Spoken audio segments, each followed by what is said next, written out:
তো গাইজ বহুত দিনৰ মূৰত আকৌ ৰিটাৰ্ণ আহিছোঁ আমি আজি গাইজ এনেকুৱা এটা দিন য'ত মানে গাইজ ৰাহুলৰ দাদাকে গাইজ আজি গাড়ী কিনিব যাইছে কিন্তু কি গাড়ী বৰ্তমান নকওঁ ডিলাৰত যাই লগ পাই আছোঁ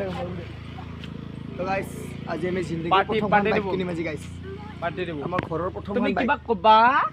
আৰু গাইজ আমাৰ আজি এইজনীৰ আজি বাৰ্থডে গাইজ আমাৰ ইয়া পপুলাৰ বাকী গাইজ আজি আমি জিন্দগীৰ আমাৰ প্ৰথম বাইকখন ল'বলৈ যাইছোঁ আমাৰ এইটো দাদা বাকী যাই চবখিনি দেখা যোৱা ক'ত যাম কোনখন ডিলাৰত কিনিম চব দেখাইছোঁ গাইজ হা আমি বহুত দিন আহিব পৰা নাছিলোঁ কাৰণ গাইজ মানে ভাবছিলোঁ মানে আমি হাই ছেকেণ্ডেৰীৰ পিছত পূৰা ফুলফিলকৈ লাগিম বুলি ভাবিছিলোঁ কিন্তু আজি মানে গাইজ কি হ'ল আমাৰ যিহেতু আজি গাড়ীখন আনিম গতিকে সেইকাৰণে বনাব লগা হ'ল বাকী আমি গড়চৰ ডিলাৰলৈকে যাইছোঁ বাকী আমাৰ ৰাজুত নতুন ভাই বহিছে যাইছোঁ গাইজ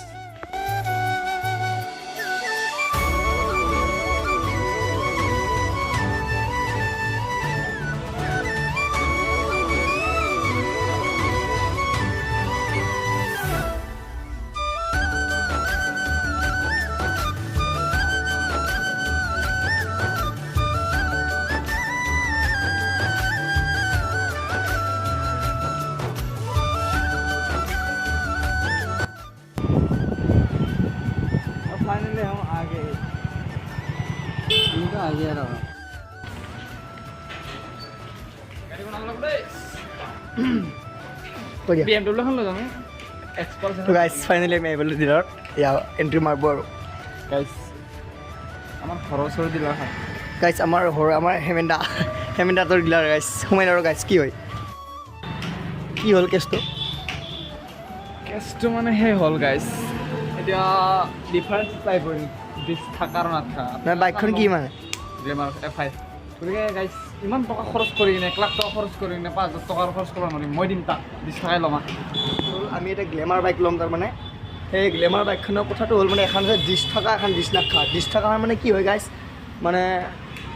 5,000 টকা এটা বেছি পৰে সেই কৈছোঁ ডিছ থকাখন লওঁ যিহেতু ভৱিষ্যত ব্ৰেক চেক মোৰ ভাল হয় সেই কথা গাইজ বাকী ভিতৰত সোমাই লওঁ হা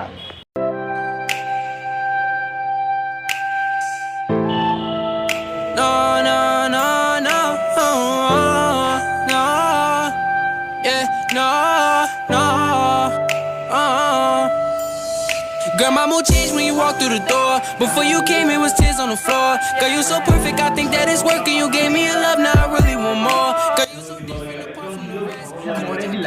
really take tests, you gave me a love, I'm addicted like Jess. Girl, I think you the plug, you the one. তো গাইজ মানে এখন ডিলাৰ আমাৰ ঘৰৰে দাদাহঁতৰ হয় মানে হিমেন দাদাহঁতৰ তাতে আছোঁ অলপ মানে সেইবোৰ অকণমান কম দাম হৈ যাব বাকী ডিটেইলছখিনি কৈছোঁ গাইজ কিমান ভৰিল কিমান দিলোঁ কিস্তি কিমান ভৰিল চব কৈছোঁ গাইজ তো গাইজ এইখন হৈছে আমাৰ এয়া আগতে ডিছ টকামান ল'লোঁ মানে এইখন 5,000 বেছি দাম আছিল তথাপিও দাদাৰ ভাল কাৰণে লোৱা গ'ল এতিয়া আৰু বাকী হেডলাইটটো আগৰ হেল'জেন হেডলাইট আছে বাকী চিটটো ধুনীয়া নৰম ভাল লাগব চলাই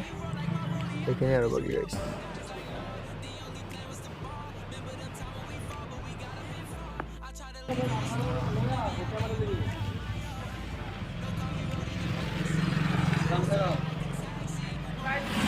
ফাইনেলি গাড়ী ল'লোঁ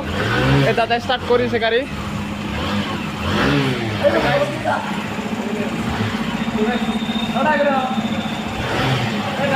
গাড়ীখন বনাই দিলে গাড়ীখন কেনে হৈছে বঢ়িয়া আছে ভাল লাগে মোৰ খেলা নাতে হ'ব একদম চিন্তাই কৰিব নালাগে চব গাড়ীবিলাক মানে বনাই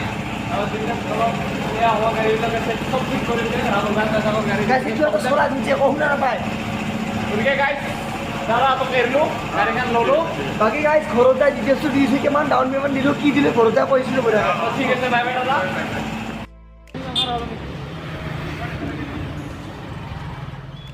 এইটো আমাৰ দাদা ফাইনেন্স কৰি দিয়া দাদা এইটো এজনে মেন বাকী এইগিলা মানুহ বাকী এইটো আমাৰ বাইদেউ ইঞ্চুৰেঞ্চ বনাই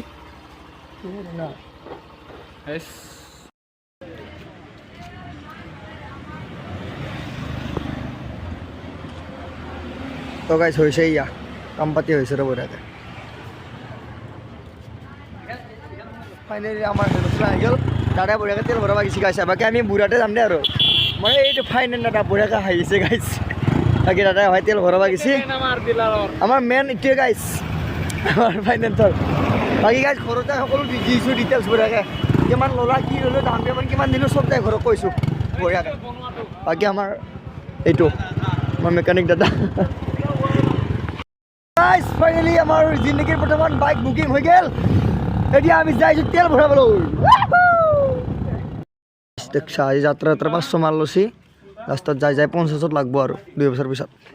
বাকী আমাৰ ৰাজদূত জিন্দাবাদ আমি ৰাজদূত উঠি থাকিম এই হ'ল আমাৰ গেৰুৱাৰ তেল পাম্প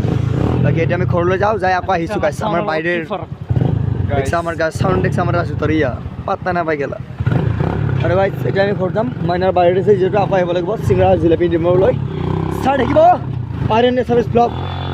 প্ৰতি দেওবাৰৰ পৰা শনিবাৰলৈ নিশা বিয়লি চাৰে ধন্যবাদ মনে জানি কেন এই আমাৰ নতুন ভাই আছে ঐ গাড়ীত যাবি মানে গাইছ কি হ'ল এতিয়া কৈ আছোঁ তুমি একো নাই কোনে কৈছ দা তই ৰাহুলে মানে গাইছ কি হ'ল মই গোটাইখিনি কথা কৈ দিওঁ আমাৰ মানে কি হ'ল গাড়ীখন গ্লেমাৰ লোৱা গ'ল গ্লেমাৰ FI-টো বাকী গোটাইখিনি মানে দাম মোটামুটি 1,10,000 মান হয় আমাৰ কিস্তি দি অনা গৈছে গোটাই কিস্তি দি অনা কাৰণে মোটামুটি 1,40-45 মান পৰি গৈছে আৰু কথাটো হ'ল গাইছ আমি 40,000 দিছোঁ ডাউন পে'মেণ্ট দি আমাৰ বাকী আমাৰ গাইছ কিস্তি পৰিছে আমাৰ এনেকুৱাকৈ গাইছ আমাৰ একবাৰ গাড়ী প্ৰব্লেম হ'লেও ৰাইড বন্ধ নহয় 38,000 পৰিছে গাইছ কিস্তি সেই কথা বাকী গাইছ আমাৰ এইখন গাড়ী ভ্লগত ইউজ নকৰোঁ আমাৰ ৰাজদূত আছে চিন্তা নাই আমাৰ পাৰ্চনেল গাড়ী আছে বাকী গাইছ বহুত ভাল লাগিছে মনটো এতিয়া গাইছ আৰু আমাৰ এতিয়া আমাৰ ভতিজাটোৰ বাৰ্থডে আছে তাৰ ফলত এতিয়া আকৌ গছত যাব লাগিব মাল চাল আনিব লগা আছে গতিকে ভ্লগটো এইখিনিতে শেষ কৰিলোঁ গাইছ বাকী আৰু পুনৰ কেতিয়া লগ পাওঁ ঠিক নাই গাইছ তাকে বাই বাই বাকী যিমান নতুনকৈ যে চাইছে বৰ্তমান ছাবস্ক্ৰাইবটো কৰি দিব সেই আৰু গাইছ